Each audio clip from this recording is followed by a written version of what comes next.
Hey, it's Wildjosh from Geek-Cetera, and I'm joined with Super Friendly from Geek-Cetera as well. And we're here to talk about a theory that we have for the Rise of Skywalker trailer. We're going to talk about geeky things. Woohoo! It's a theory that I'm bringing to the table, and it has to do with an emotional part in the trailer for many people. I don't know if you watched many of the reaction trailers, but it seems like for most people, when they saw C-3PO and that whole scene, they had, the waterworks started. Not for me, in particularly. Not that I'm not a C-3PO fan, but anyways. What do you think the importance of C-3PO in this film will be? You think he'll have a major role? I mean, obviously something's happening with him there. Oh yeah, I mean, he had the red eyes. Right, which we don't know what is up with that. According to some people, they say that Babu Frick, who is the character that is actually working on the back of his head, is a droid reprogrammer.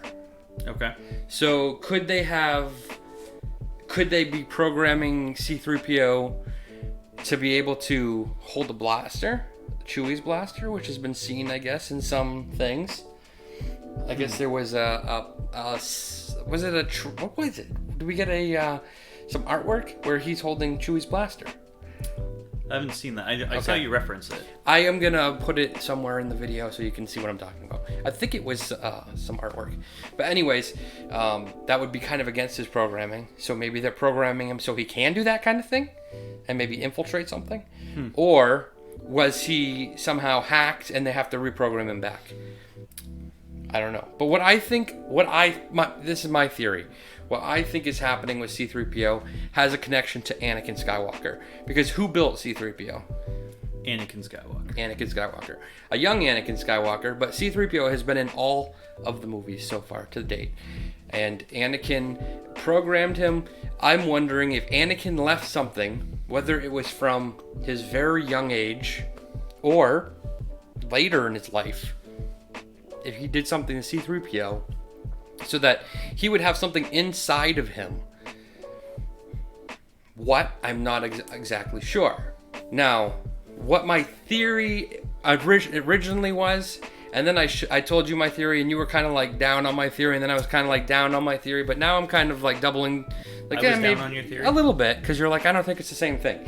If you look at the scene where, and I'll put a picture up, if you look at the scene where they're all in the cockpit of the Millennium Falcon, and when I say they're all, I'm talking about Rey and Chewbacca and Poe, not the scene with Lando.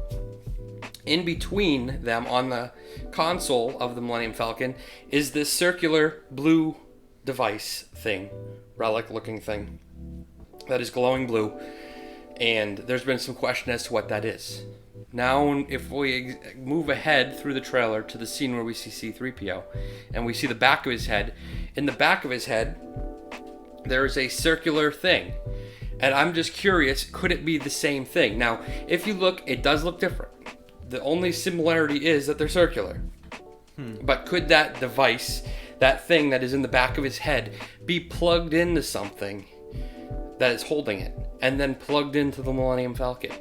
So whether it is guiding them to something that Anakin planted in C-3PO that they need to go to be able to maybe even find where the Emperor is or something.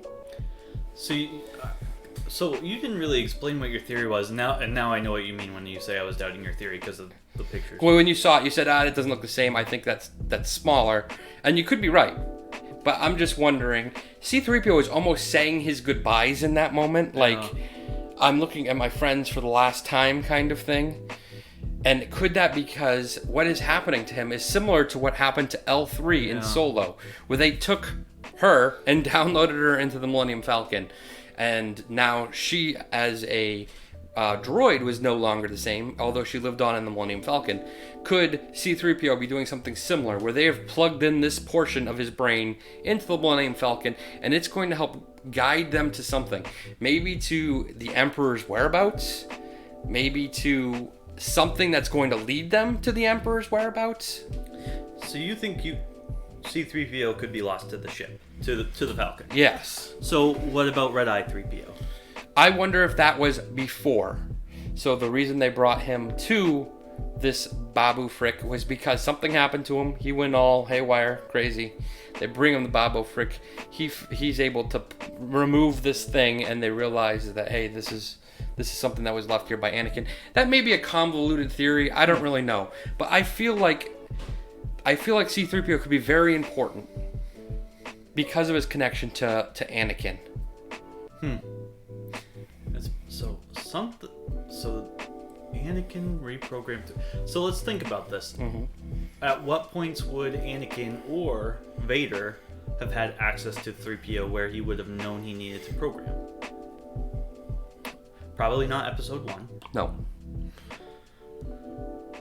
He didn't have him for episode... It would have to have been episode 3, right? 3 or Cloud City? Oh, maybe. I didn't really think of that. It could have been Cloud City. He was blown to bits, basically. Well, and it kind of drives, if you watched our previous theory video, I don't know where you're going to put it in there, where we talked about, hey, maybe Rey's vision is on Cloud City, right? And then Rey's vision that she had in episode 7, where was that? Cloud City. Cloud City. So maybe those are callbacks to something that Vader did to C-3PO in Cloud City. That's very possible. And you know what's interesting too is in that scene where C-3PO is torn apart basically, and he's about to be incinerated by Ugnaughts on Cloud City. In that scene, in the background is IG-88, who is also torn to parts. So I'm just like stringing this all together on the fly now. Yeah. Now, who was on the bridge of the ship, of Vader's ship, or what? I don't even know if it was the Executor or whatever ship it was on, but with all the bounty hunters, yeah. Right? And Boba Fett was sent after Han Solo. I guess they were all sent after Han Solo. But what's to say that Vader didn't say, "Hey, IG-88, I need you to do this for me"? He's the one that blasts C-3PO to bits. Then Vader goes there, does what he does what he needs to do for C-3PO, but now he has this loose end that knows what he did, and his name's IG-88. And then he's the one that just takes out IG-88, and then we see IG-88's lifeless limbs and carcass in that same scene. Yeah, that's possible. I mean, it's going out on a limb, because you're saying that Disney has looked at this and they go, hey, this could possibly work, because these pieces all tie in together at different times and they intersect. Retconning, right? Yeah, exactly. But they've done that with Rex. Yeah. Rex now, right? They're saying Rex was he's in Endor. On Endor. Yeah. Even though they had no idea Rex was even going to exist when they made that scene on Endor. So that'd be pretty cool. And you know what would be neat is if Anakin as a Force, he could either be as Vader or as Anakin, right? As a Force ghost, is the one that kind of prompts 3PO. Maybe that's where we get red-eyed 3PO, is where Vader kind of manipulates something to trigger on him. 3PO to be like all weird. Yeah, that could be. And then they have to bring him to Babu Frick to figure out what's going on, and then they find out that there's more to 3PO than they thought. I feel like we're not giving you a lot of details. It doesn't sound like a very solid plan, but it's good. I'm actually liking it more and more. I don't know if it's the more we talk about it or the more scotch I have, but I'm liking it more and more. I like it. I don't think it's bad at all. No, I really think it's pretty cool. So let us know what you think. I know it was just a short little theory, but let us know what you think in the comment section. Maybe you can even expand on what we've already started to kind of get going. And yeah, but thanks for watching this theory. We hope you enjoyed it, and may the Force be with you. Always.